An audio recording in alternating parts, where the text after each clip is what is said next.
Damn it. ఏంటిటా కుండబద్దలు కొడతా అట్ట. నమస్కారం, కుండబద్దల ప్రేక్షకులకి స్వాగతం. వివేక హత్య కేసులో ఈ రోజున సుప్రీంకోర్టులో ఒక కీలక పరిణామం చోటు చేసుకుంది.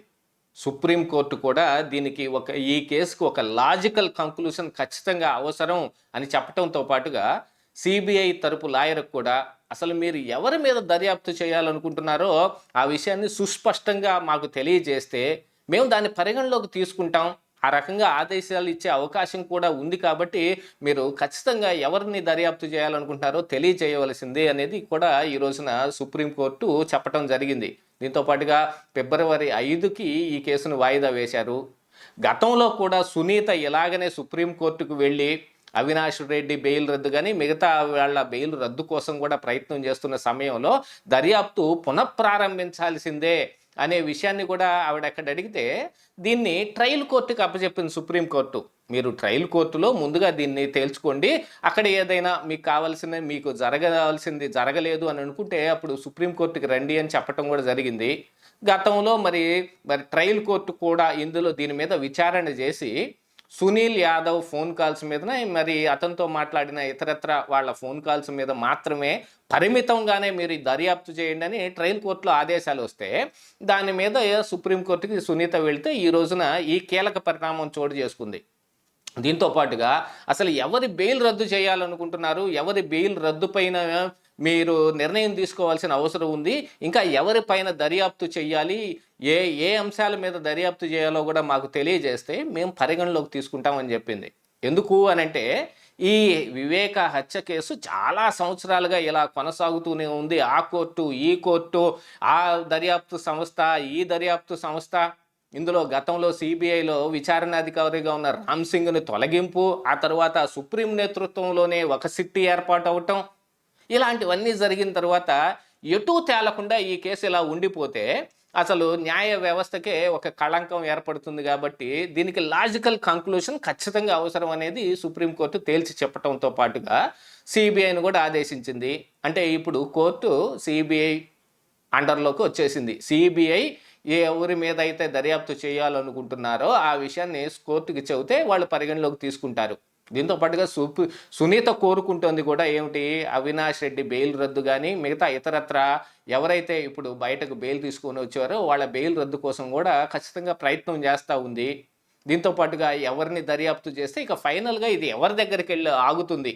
ఇప్పుడు బాహ్య ప్రపంచంలో ఉన్న చర్చ ప్రకారంగా చూస్తే జగన్మోహన్ రెడ్డికి అందరికంటే ముందుగా వివేక మరణం గురించి తెలుసు, ఆ విషయాన్ని ఏం పట్టించుకోకుండా సిబిఐ అలానే వదిలేసింది అనేది కూడా ఒక చర్చ అయితే నడుస్తుంది. ఈ అంశాలన్నిటి మీద పునర్దర్యాప్తు కావాలి అనే దాని మీదే కదా సునీత వెళ్ళింది. కానీ ట్రయల్ కోర్టుకి ఇచ్చిన దీని ప్రకారంగా చూస్తే పరిమితంగా సునీల్ యాదవ్ వరకే దీన్ని పరిమితం చేయటం జరిగింది. ఇందులో సునీల్ యాదవ్ దస్తగిరి ఆల్రెడీ అప్రూవర్గా మారిపోయిన తర్వాత కేసులో చాలా పురోగతి వచ్చింది. బెయిల్పై బయటకు వచ్చిన తర్వాత సునీల్ యాదవ్ కూడా అప్రూవర్గా మారిపోయే అవకాశాలు మెండుగా కనిపిస్తున్నాయనేది కూడా ఇందులో ఒకంత అర్థం చేసుకోవాల్సిన అంశం.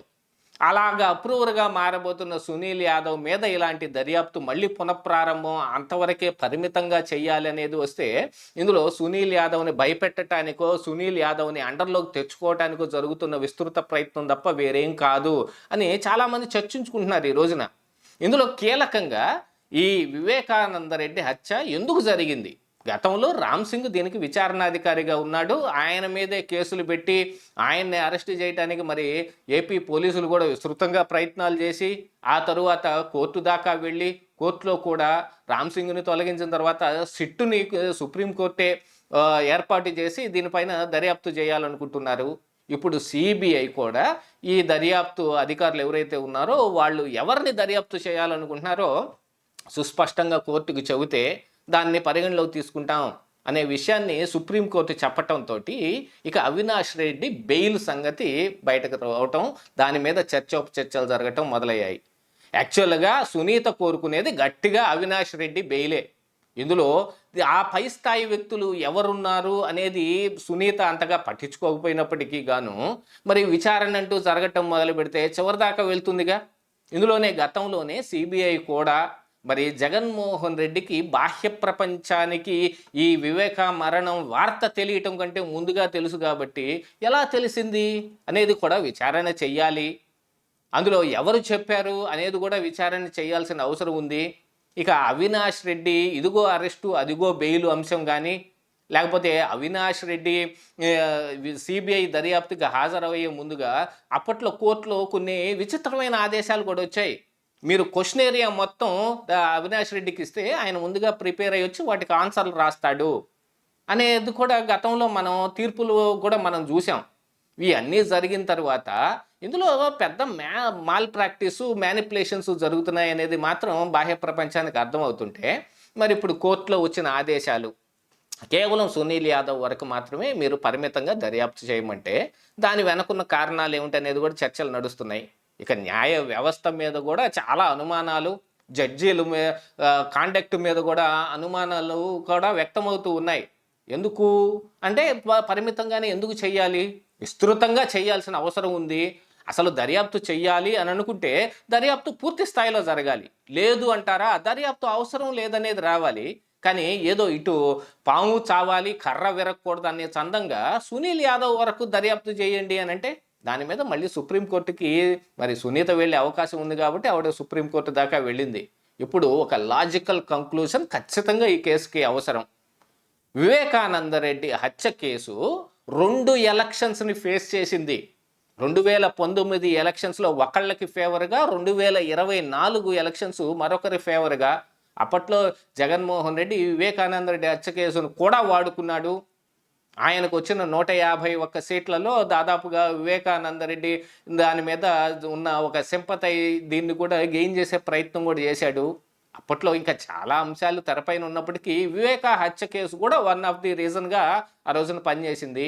మళ్ళీ 24 ఎన్నికలు వచ్చేటప్పటికి చెల్లెళ్ళు ఇద్దరు జగన్మోహన్ రెడ్డికి అడ్డం తిరగటం, ఒకవైపు వైఎస్ షర్మిల కావచ్చు, ఇంకొక వైపు వైఎస్ సునీత కావచ్చు, ఇద్దరూ కలిసి కడపలోనే ఏ ఎంపీ సీటు కోసమే గతంలో సిబిఐ విచారణాధికారిగా ఉన్న రామ్ సింగ్ ఈ కడప ఎంపీ సీటు మోటోతోటే వివేకానంద రెడ్డి హత్య జరిగింది, అది అవినాష్ రెడ్డికి ఇవ్వటం కోసమే ఇలాంటి ఒక పరిణామం చోటు చేసుకుంది అనే దాన్ని కూడా ఆయన ఉటంకిస్తూ కొంత దర్యాప్తు కూడా చేశాడు.